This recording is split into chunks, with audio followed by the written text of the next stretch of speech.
Hello and welcome to another exciting edition of Diaspora Network, where we celebrate Nigerians making remarkable strides around the world.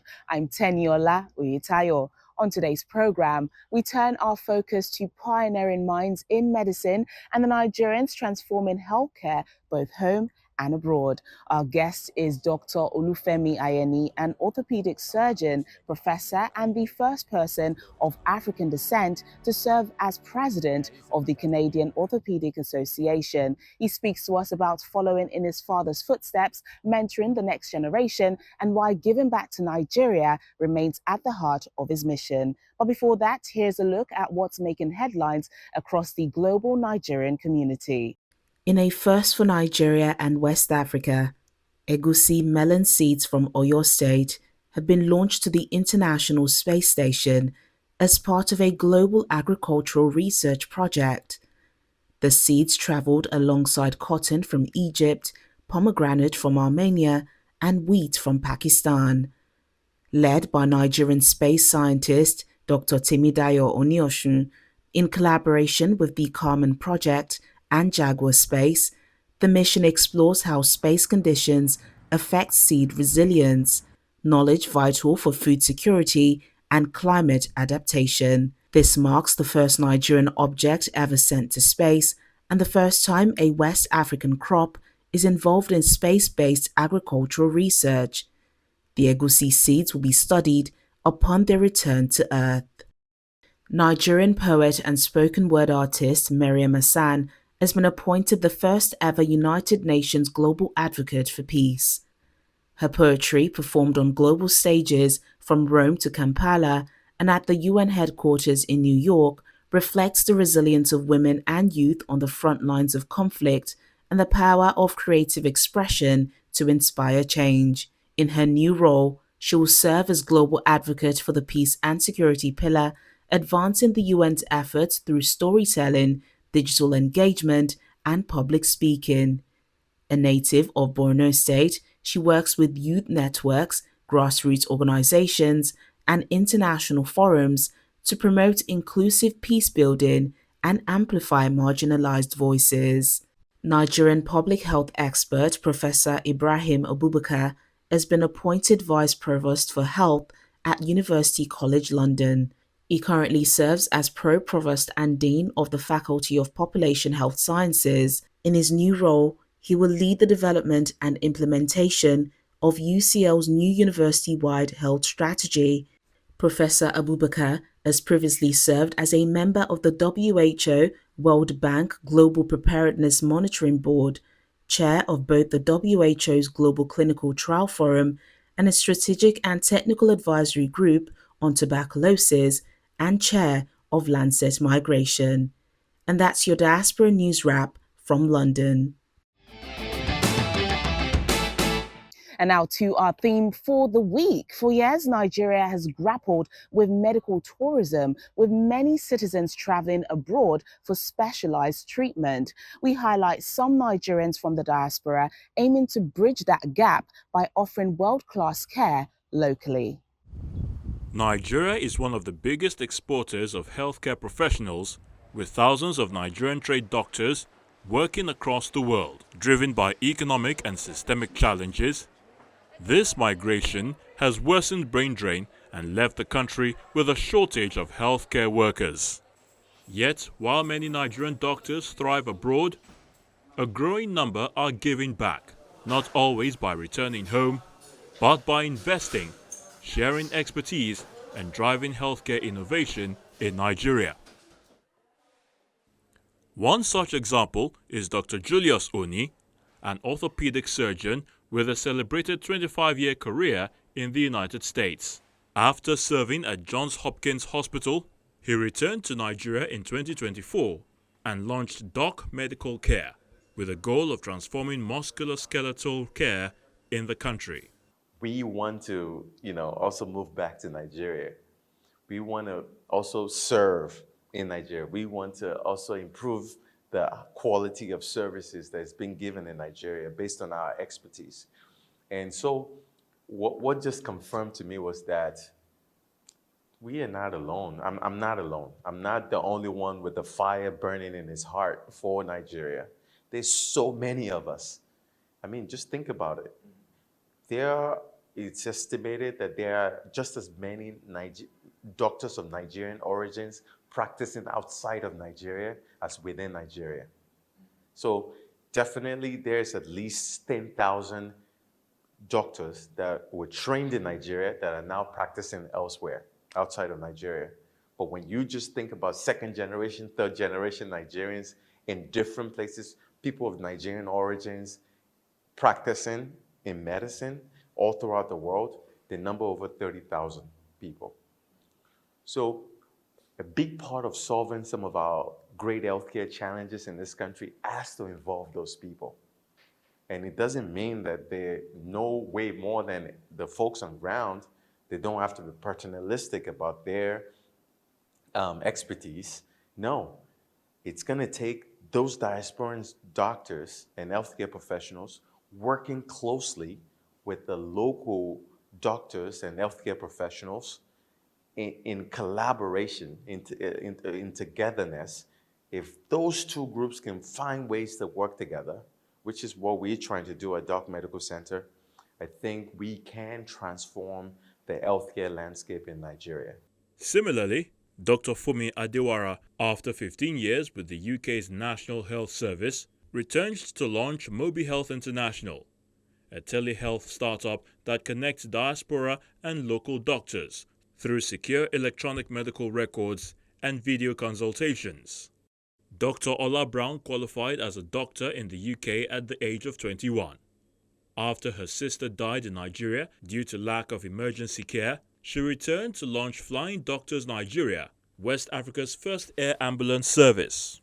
Since 2007, it has airlifted over 10,000 patients and supported major emergency responses, including Ebola and COVID-19. Diaspora-led organizations such as the Association of Nigerian Physicians in the Americas, AMPA, and the Medical Association of Nigerians across Great Britain, MANSAG, also play a crucial role. These bodies regularly organize medical missions, sending volunteer teams to Nigeria to provide free surgeries, diagnostic services, and essential medications. Their efforts impact thousands of patients in underserved regions each year, while also offering training and support to local healthcare providers. And now to our guest, Dr. Olufemi Ayeni, a professor and division head of orthopedic surgery at McMaster University in Canada. In 2024, Dr. Ayeni made history as the first person of African descent to serve as president of the Canadian Orthopaedic Association. You need somebody that really pulls you up as you're going through your career. And without that person advising and guiding you, it becomes a bit of a challenge. Yeah, he's a fantastic leader. When Dr. Olufemi Ayeni stepped into the role of 79th President of the Canadian Orthopaedic Association, it wasn't just a personal achievement, it was a tribute to his parents and an opportunity to make space for others. My tribute was to them, to be honest. I mean, I think some people talk about me being the person who's a president, but I think it's more of a journey of all of us from, Nigeria, where they moved to Canada in the 70s, they schooled, they went back, and I really gave them a true tribute and credit for that. And my experience was tremendous. I mean, I think as the first person of African descent, I certainly was aware of the history and the moment, and I was very proud to open that door and, almost in a sense, recognizing you have to send the elevator back down. So just because I attained that doesn't mean I should be the last, the only. I'm hoping to really instill the confidence in others that, they can achieve this. And Nigerians who are currently back home, those who are in the diaspora as well, to recognize that this is achievable. And that's why the whole mentorship concept really became more important to me. As an experience, it was very intriguing because now I wasn't representing my province or my state or my city. I was really trying to represent the entire country.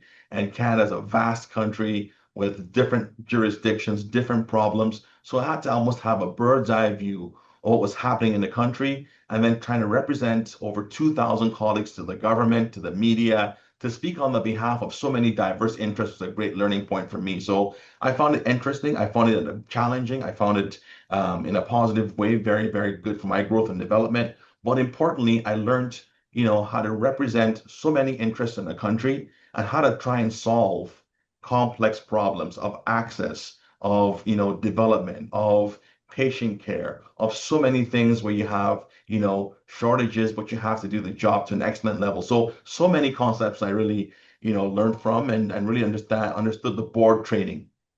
Born in Canada and raised for much of his childhood in Ilorin, Nigeria, Dr. Ayeni's life has been shaped by both continents. The move back to Canada in the late 1980s was a cultural jolt. I was born in Canada. I left when I was 3.5, almost 4, and I moved to Nigeria, Ilorin specifically. And I grew up there for those formative 8+ years. And, the experience really was at that point, one whereby I saw the drive of education being so important. Two, I learned that, as a young boy watching, I believe it was the under 17 or World Cup champions as these Nigerian boys running around in the 80s. And I thought, wow, these kids can actually top the world in something. And so I kind of felt like, that really opened my eyes that, Nigerians have this potential to be worldly and to succeed. And naturally, I got to really see my extended family beyond what I would have experienced. So, armed with that knowledge that professional endeavors and academics were important and sort of being the top of your field was an attainable vision for myself, we then moved back to Canada when in the 80s, 87 specifically, the country was having some economic difficulties. But that was a big transition because at that point, I was also formed. I had friends in Nigeria, and all of a sudden, I went from a class where I was one of many to the only Nigerian, in fact, the only Black family in the town of about 15,000. And the weather was completely different, naturally, from plus 30 Celsius to minus 50, minus 60, so major transitions. And also, the town I grew up in eventually was 50% French, which Canada's second language. So having to adapt to the language, to the culture, to the cuisine, the demographics, that really helped me develop grit and toughness. I think that helped me later on. Today, Dr. Ayeni is professor and division head of orthopedic surgery at McMaster University. He's also medical director for professional teams like the Hamilton Tiger Cats and Forge FC. For me, other moments of pride was when I took over as the chairman or academic head of the Department of Orthopedics at McMaster University, which is a reputable and top orthopedic department in Canada. So it was a very pivotal point for me, and of course becoming a full professor, which is hard to attain, but with diligence, hard work, and perseverance, it was a feather in my cap. Working with elite professionals, first as a fellow, which is after I finished my training. I did 1 year in New York, and I was the associate team doctor for the New Jersey Nets, now the Brooklyn Nets in the NBA. And then when I came to Canada, I took on their professional football clubs, both North American football and in European football. And working professional athletes really made me value and understand the value, rather, of communication. These people have to perform at the highest of levels. And for them to listen to your medical advice, there has to be trust. And that trust is grounded in communication.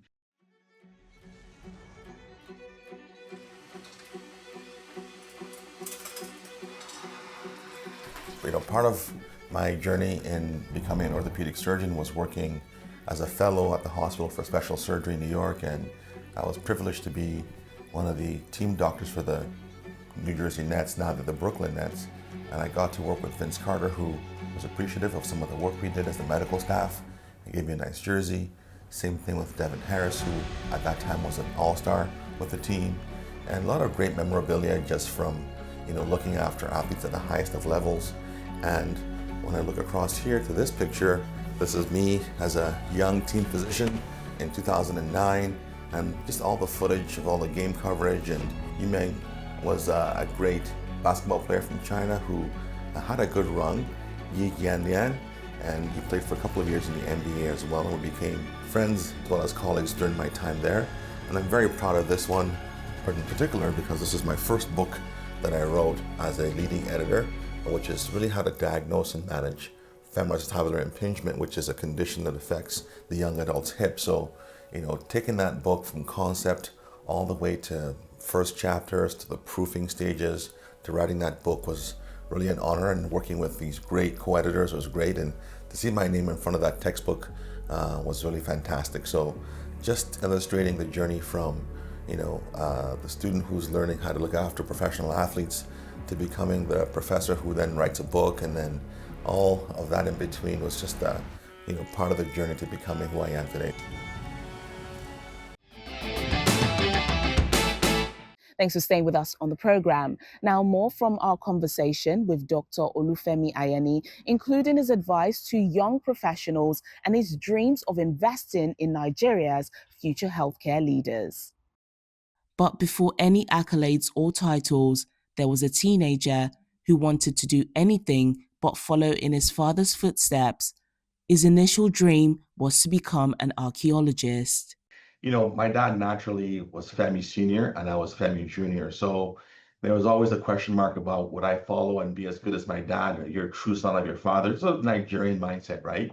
And although it's a very good thing to have that challenge to, strive beyond your generation, I took it in a sense when I was a mid-teenager to be a bit rebellious, and I thought, I will not do anything in medicine. In fact, I will do something completely different. And so in my undergraduate degree, my first 2 years, I was really pursuing archaeology. And in my undergrad degree, I was attaining some really high marks. And I went to see my professor and I asked him, I said, can I be an archaeologist like you? And he said, listen, Femi, Canada is a very cold country. If you want to do digs and archaeology, it is not really possible here. You have to go somewhere else with a warm climate where you can do this. But I've noticed that whenever it comes to the anatomy and the understanding of bones and bone structure, you seem to score by far the highest marks in this class. So can you study the bones of the living instead of the bones of the dead, or find some field that would really help you accelerate and keep that knowledge going? So at that point, I had to almost sort of go back in time and say, you know what, maybe medicine is for me, and maybe my dad, Femi Senior, could be a mentor for me. And I had to kind of really go back and go back to him and ask for counseling and mentorship around going back to study bones in the living. And that's how I really routed myself back to orthopedics. So it was a bit of a circular route, been trying to get away, but it pulled me back in a funny way, and I've never looked back. 3 of his siblings followed in their father's footsteps to become doctors, while one became an educator just like their mother. His wife is also a surgeon, and they have 4 children. I'm always proud of my 4 children who are still developing and growing. My wife, who's also an ear, nose, and throat surgeon. So the medical theme still seems to follow us, across into the next generation potentially. My parents, they instilled the concepts of just being a good, honest person, first of all, and giving it your absolute best wherever you go. It didn't matter. They weren't results oriented. They were really about the process. Like, did you really do your best on that test? And if you said you did and you didn't do as well as you wanted, that was okay. Understanding that you had to go back and understand why it didn't go so well. But the process and the journey was very big for them. They were also very, very smart in really enabling us to understand that we were part of a team. So for them, what they would do to my older sister was they would never ask her about her marks. They'd ask about all of us. And then they'd talk to me. They wouldn't ask me about my marks. They'd ask about my siblings' marks. So after seeing this a few years in a row, I started becoming very concerned about my siblings' grades, naturally. And I'd say, well, I know I'm fine, but how did you do? How did you do? And in a secondary way, I started becoming their teacher, counselor, advisor, and they almost sort of coached us to make sure we were looking out for each other. And when we had those same interests, naturally, they would ask about, what I was doing, how I succeeded. I transferred that knowledge. That information sharing was really a key part of our development and growth. And we really deviated and moved away from competing for who was the best sibling, and more as the collective of how are we all doing, because we were all concerned for each other. So I think they really instilled that family spirit, that looking out for each other, that hard work motif, which they had obviously. And, when you look at it, it was a brilliant way to raise us up. But I give them full credit because they really instill those hard work values, those values of doing your best. And really, when you're in medicine, you're really trying to help humanity, which was a great thing. And my mom's an educator as well. So she really took, takes a lot of credit for making sure we were, on the formal side of things, doing well in school. Mentorship is now a driving force in Dr. Ayeni's life. He founded the Notch Academy, a global platform that helps young professionals sidestep the pitfalls he once encountered. What I am trying to do is to take away or eliminate the trial and error, approach to being successful and leading. And so whether you're in Nigeria, in the UK, or in Canada, you end up making mistakes that help you grow, but don't have to be repeated. And in my career now, 17 years into independent practice, almost 2 decades, I learned a lot from my mistakes. So rather than see young people go through the same pathway of making those mistakes, I'd like to share my ideas. I'd like to share my learning processes. I'd like to share ways to avoid some pitfalls and to see success in others. And that's what the Notch Academy really is can you be in the medical profession or even other professions and learn from the mistakes of others to grow and develop. So it's a mentorship platform. And the goal really is to, expand and to have good access or free access to others who are looking to learn and grow beyond the academics. So oftentimes people rest their laurels on their degrees and diplomas and really think that technical knowledge and expertise will get you to the top. But there are a whole bunch of other skills that have to be leveraged to get you to the top. So it's not just how high you scored or what degrees you have. You have to be able to translate those into, strategies to communicate with that, to be inclusive, to allow that success to affect others positively. Dr. Ayeni says he's also eager to give back to Nigeria. What I am trying to do is to take away or eliminate the trial and error, approach to being successful and leading. And so whether you're in Nigeria, in the UK, or in Canada, you end up making mistakes that help you grow, but don't have to be repeated. And in my career now, 17 years into independent practice, almost 2 decades, I learned a lot from my mistakes. So rather than see young people go through the same pathway of making those mistakes, I'd like to share my ideas. I'd like to share my learning processes. I'd like to share ways to avoid some pitfalls and to see success in others. And that's what the Notch Academy really is can you be in the medical profession or even other professions and learn from the mistakes of others to grow and develop. So it's a mentorship platform. And the goal really is to, expand and to have good access or free access to others who are looking to learn and grow beyond the academics. So oftentimes people rest their laurels on their degrees and diplomas and really think that technical knowledge and expertise will get you to the top. But there are a whole bunch of other skills that have to be leveraged to get you to the top. So it's not just how high you scored or what degrees you have. You have to be able to translate those into, strategies to communicate with that, to be inclusive, to allow that success to affect others positively. He urges others adapting to a new environment to have confidence in their skills and emphasizes the importance of preparation. Yeah, I know. I look forward to at this level now that I'm in, I have the opportunity to hopefully, steal some time back to myself and really explore Nigeria. And I understand that, there's a movement by some to just, recognize opportunities elsewhere in other jurisdictions. And there's a counter movement too of some people going back and trying to invest in the country and see opportunities. So there's sort of two parallel developments. And I'd like to be a part of that growth of seeing young Nigerian, talented individuals develop and make an impact across the globe. And I'd like to see as well the health systems in Nigeria really, start to grow and, use inputs from the diaspora to improve local offerings. So I think that, I've sort of come almost full circle in the sense that I've done the high intensive work in Canada, and I just see myself really becoming more engaged in looking at how I could really return back to the countries where that pivotal decade or so really helped shape me. I feel like the next decade now is a time I can kind of circle back and give back and hopefully put a few inputs that can help shape it in a positive way.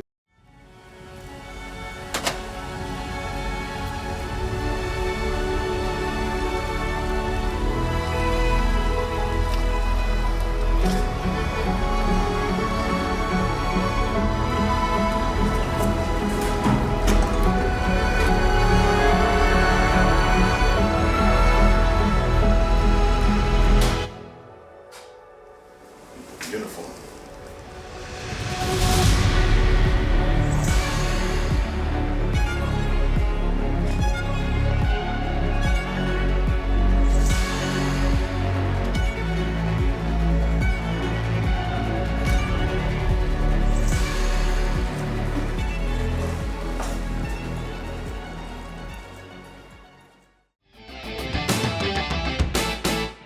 And that wraps up another inspiring episode of Diaspora Network. To watch more episodes celebrating Nigerians in the diaspora, visit our website, channelstv.com, or our YouTube channel. Until next time, I'm Teniola Oyetayo. Thank you for watching.